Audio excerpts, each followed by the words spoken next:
Naam, salamu zetu za dhati zipate kuwafikieni wapenzi watazamaji wa Kibenge TV. Matumaini yetu mko salama salimini, na tunatumia fursa hii kuwakaribisheni kusikiliza awamu ya kwanza ya habari za matukio ya kila siku kwa yale ambayo yanaendelea kujiri katika nchi ya Jamhuri ya Kidemokrasia ya Kongo, hususan katika maeneo ya mashariki ambako hali ya usalama inazidi kuwa tete siku baada ya siku. Kama hivyo hiyo jana Ijumaa tarehe 13 Machi mwaka huu, hofu kubwa ilitanda kwa wakazi wa kijiji na eneo la migodi la Lomera lililoko katika kijiji cha Luhihi, wilaya ya Kabare, mkoani Kivu Kusini, mashariki mwa Jamhuri ya Kidemokrasia ya Kongo. Kulingana na vyanzo vingi vya habari, vinadai kwamba asubuhi ilipita kwa kawaida hadi takriban saa 4 ya asubuhi ama 10h du matin, wakati hali ilibadilika ghafla. Inasemekana kuwa kamati kubwa ama delegation kubwa iliyojumuishwa zaidi na wanachama wa muungano wa wahasi wa M23 AFC RDF ilifika kwenye eneo la migodi la Lomera. Kamati hiyo ilipitia eneo la uchimbaji wa madini ya mikono ama ya kienyeji kabla ya kuelekea mji jirani. Baada ya ziara hii, ujumbe ulienezwa kwa wananchi. Kulingana na ujumbe huo, wakazi wa asili ama wenyeji wa eneo hilo waliombwa kuacha shughuli zote za kibiashara na kukusanyika kwenye kambi ya Chamapenzi iliyoko takriban kilomita 3 kutoka kwenye eneo la migodi. Watu waliotambuliwa kuwa sio wenyeji au waasili wa eneo lile waliambiwa waondoke kwenye eneo hilo na kurudi katika maeneo yao ya asili.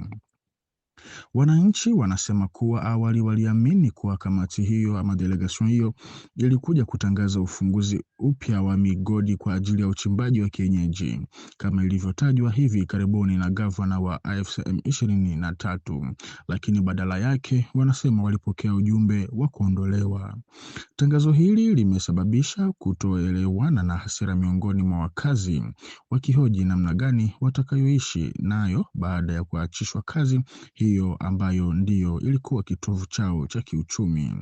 Na tujielekeze mara moja katika mkoa wa Ituri ambako katika eneo la Muchacha lilikumbwa hivi karibuni na shambulio la kikatili ambalo limeua na kujeruhi watu kadhaa, kulingana na ushuhuda uliokusanywa kutoka eneo la tukio.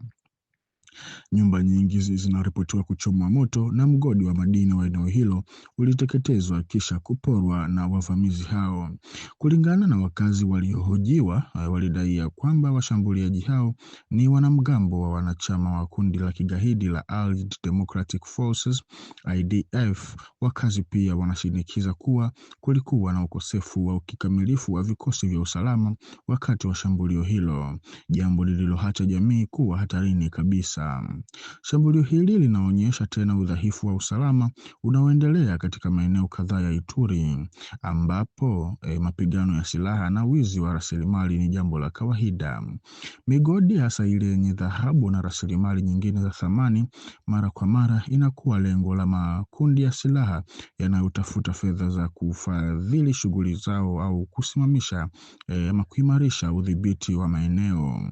Wakazi wa eneo hilo tayari wakikabiliwa na vurugu za mara kwa mara wanapokea matokeo ya moja kwa moja ya shambulio hilo: uharibifu wa makazi yao, kupoteza mali na kuathirika kwa shughuli zao za kiuchumi.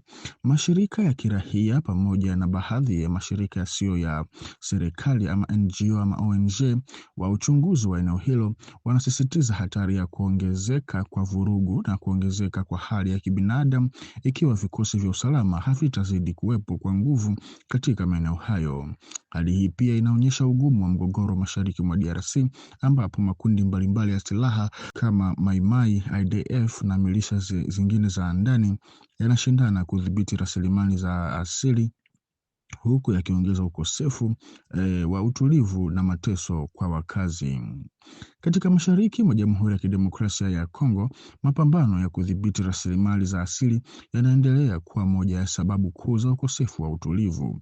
Kwa mujibu wa vyanzo kadhaa vya ndani vinavyofanana, katika taarifa zao vinaweka wazi ya kwamba eneo muhimu la uchimbaji wa dhahabu limedaiwa kuchukuliwa hivi karibuni na kiongozi wa wanamgambo anayejulikana kwa jina la Rafandek, anayetajwa kuwa ni mfungwa wa zamani wa gereza kuu la Bunia. Kwa mujibu wa taarifa zilizokusanywa yalikusanywa kutoka eneo la tukio. Mgodi huo wa dhahabu ulikuwa ukichimbwa hapo awali na waendeshaji wenye asili ya Kichina. Kuchukuliwa kwa eneo hilo na kamanda wa kundi la silaha kunaonyesha wazi mvutano unaoendelea kuhusu upatikanaji wa usimamizi wa rasilimali za madini, hasa katika maeneo yaliyoathiriwa na migogoro ya silaha. Tukio hili pia linaonyesha kwa upana zaidi mgawanyiko wa hali ya usalama unaoendelea katika maeneo kadhaa ya mashariki mwa Kongo. Katika mazingira yanayotafsiriwa na uwepo wa makundi mengi ya wahasi na wanamgambo wa ndani, maeneo ya migodi hasa ya dhahabu mara nyingi hugeuka kuwa maeneo ya kimkakati yanayotafutwa na makundi yenye silaha kutokana na mapato makubwa yanayoweza kupatikana kupitia uchimbaji wa rasilimali hizo.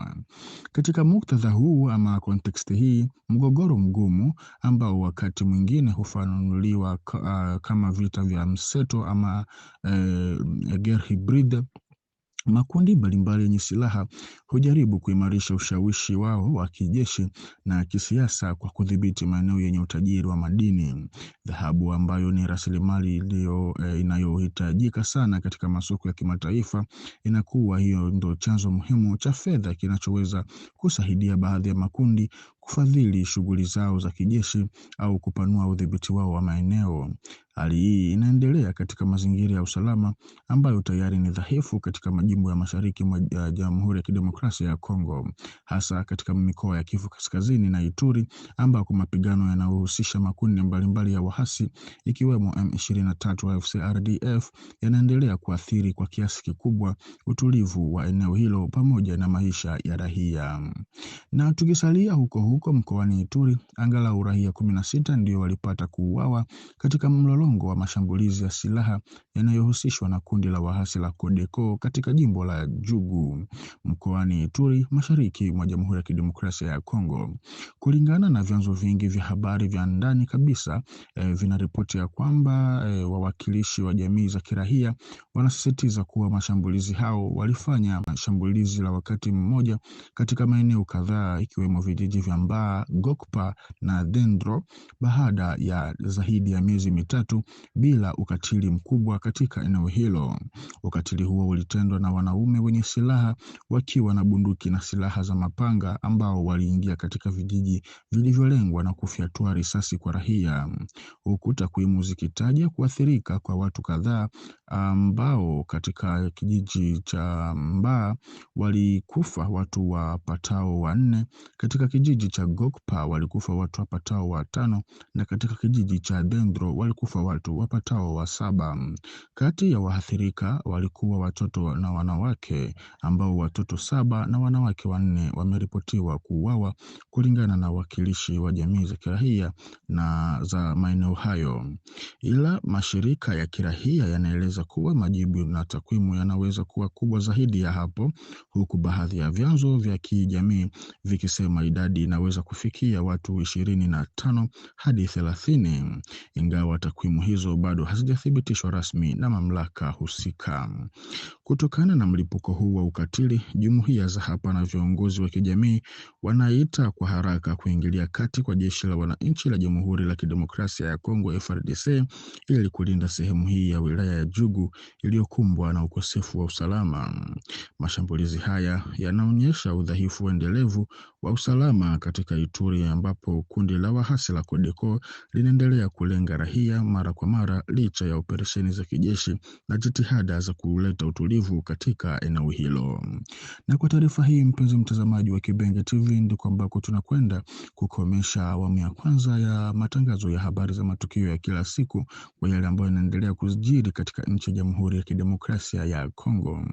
Na tunakwenda kushukuru kuona mlianza nasi na mpaka kwenda kumaliza nasi kwa taarifa hii, na tunawatakieni kubaki sambamba nasi hapa kwenye channel yetu ili kufaidi zaidi habari moto kutoka kwetu. Kwa hiyo tukutane kwa majaliwa. Asante.